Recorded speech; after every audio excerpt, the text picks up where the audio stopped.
This content is for kids. It's not for kids. Isn't that what I said? No, it's not for kids. If you are 13 years or younger, this is not for you. Do I have to kill somebody in order to actually make that point across? No, man, you don't have to kill Wait no a one. second. Oh, no. When we return to our planet, the High Court may well sentence you to torture. He likes movies, we like movies. Septum Sin versus the world. Septum Sin versus the world. Septum Sin versus the world. Septum Sin versus the world. I'd buy that for $1. Greetings! You're watching Septum Sin versus the World. I'm Septum Sin. You know, I need a shot. At least that's what it looks like anyway. Out of my little skull head shot glass. Because it's closing time. Yeah. Gentlemen, Ciccolini here may talk like an idiot and look like an idiot, but don't let that fool you. He really is an idiot. Okay, that was a really bad segue. But we're talking about the movie Closing Time today. This has been interesting for me. I was first introduced to this by Kyle Rappaport. You might know him from some of the other reviews that we've done, or if you're an Inside Movies Galore fan, we did an interview of him and talked about the movies that he was in. He had this up on his feed. I mean, this is just such a cool looking cover. I mean, really. I mean, look at this. The black Blu-ray case, there are not many. I mean, the only black Blu-ray cases I have are from my Halloween set. And this is just really cool looking. So I asked him, I was like, so what about this? And he's like, oh, dude, you've got to review this film. So he hooked me up with the director of the film, and I asked him if he could hook me up with a copy, and he said, yes, if you pay me. And Oh, that's fantastic. How do you turn your face so red so fast?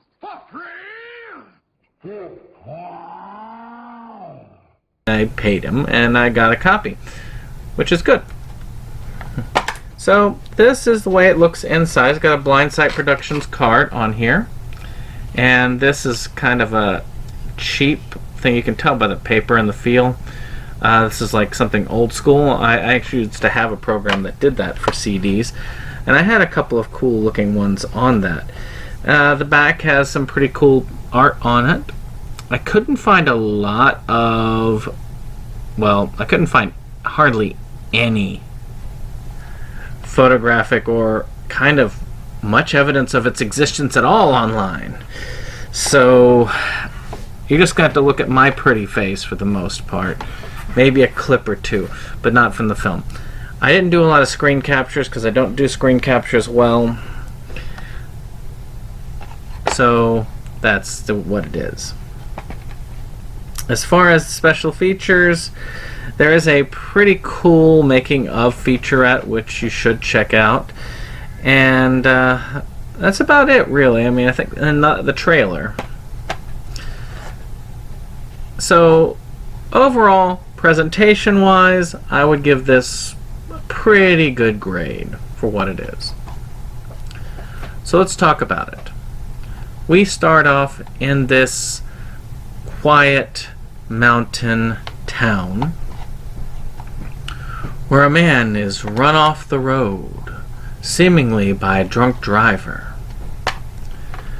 His son, Eddie, seeks revenge, taking over his father's gang, I guess, of loan sharks, and going after and torturing and killing pretty much anyone he thinks might have been involved with his father's death. Garbage day! Huh? No! Meanwhile, we have some individuals in a store that happens to be on top of an Indian burial ground. When our confrontation ends up at the store late at night, strangeness ensues. So let's talk about the good.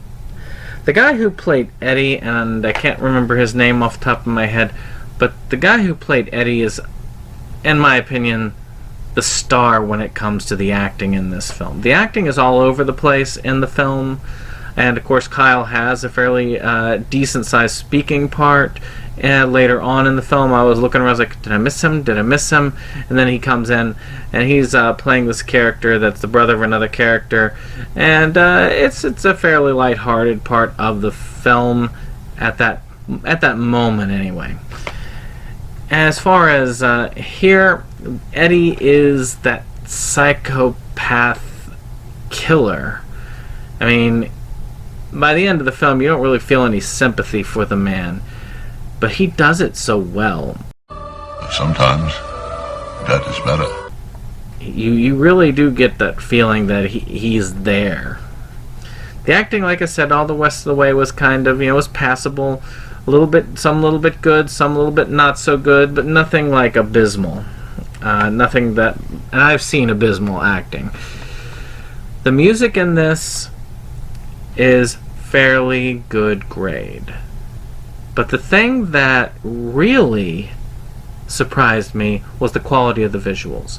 This is a Blu-ray movie.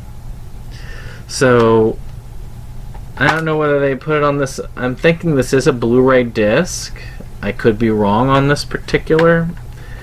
But it is a really well shot film.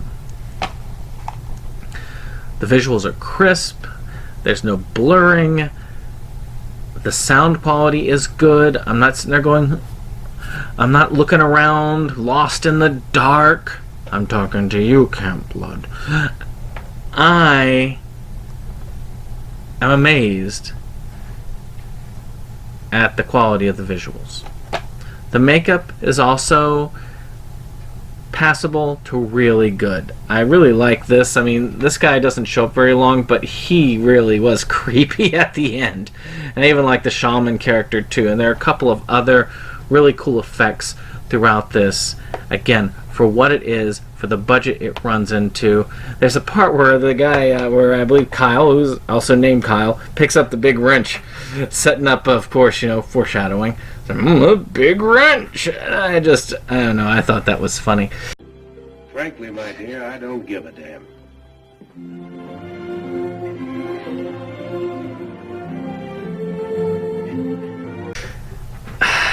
But the plot itself was pretty good with the effects. Gory kills, if you really like it. There was one that wasn't so much, but we'll talk a little bit about that later. And overall, the plot was intriguing. I wasn't bored. So, with me, there are the 3 cardinal sins. Boredom, dislike of the characters, or general dislike of the film. It didn't have any of those. I enjoyed the characters. I mean, I disliked Eddie, but I disliked him in the fact that he was a villain, and you're supposed to dislike him. And I, for the most part, enjoyed the film overall. So let's talk about the bad. Some of the special effects... There's one in particular with a shotgun, and you'll see it later. And they show the aftermath of it, and I couldn't help but crack up a bit. It was hilarious. Maniacal laugh. Maniacal laugh. Maniacal laugh. Maniacal laugh.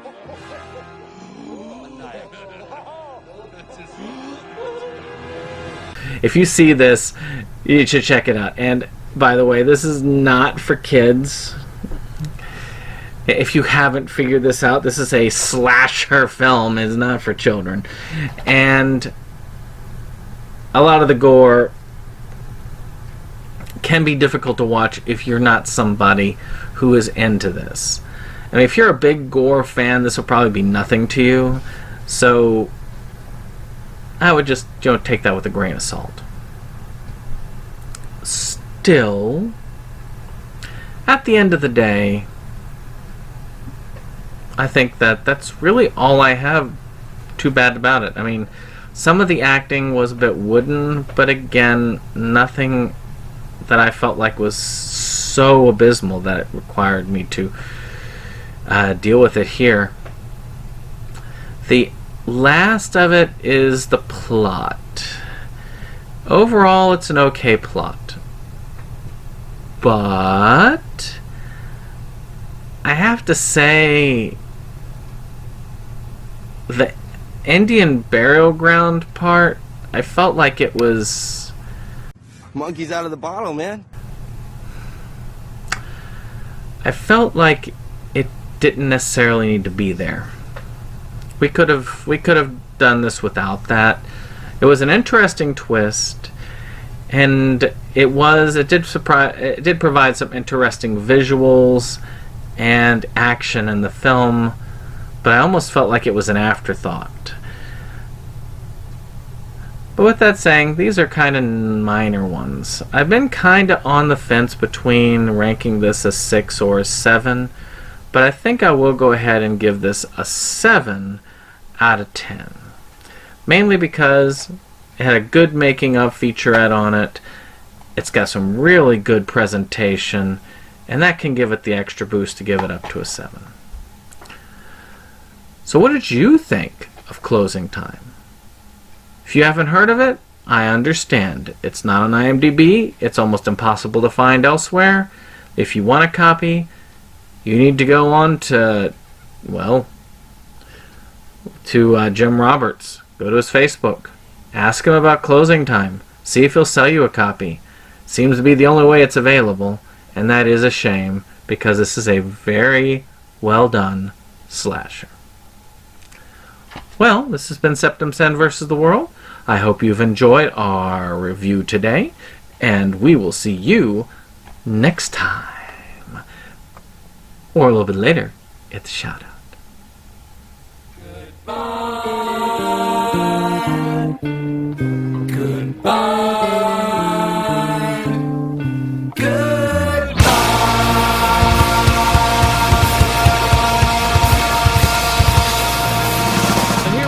Shout out portion of our video. I try not to do giant channels, but occasionally I feel like I should show the ones that I do watch, because there are people who watch certain ones. Some people love PewDiePie, some people love Markiplier, some people love all these big names. I don't watch either of those two. So what do I watch on the big channels? One of those is Brave Wilderness.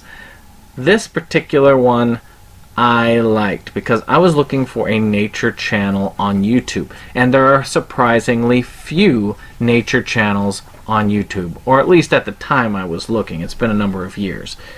This man, Coyote Peterson, had made a name for himself by taking stings and bites and all sorts of pain. And he's got millions of followers because of that. He has some pretty cool stuff that he developed. Unfortunately, the channel has had some lowered activity as of late because he's got a TV deal with Animal Planet, I believe. So he'll be doing that mostly in the future, I'm sure. Especially with Copa, because his stuff is geared towards younger children. And with YouTube basically cutting younger children content by almost 90% for the creators as far as funding is concerned, it's not going to look good for him. I'm pretty sure that his channel is either going to shut down or become entirely inactive, which is a shame. But while you can check it out, I would take a look, because it really is fun and entertaining content. Well, this has been Septum Sin with another video shout out. Goodbye.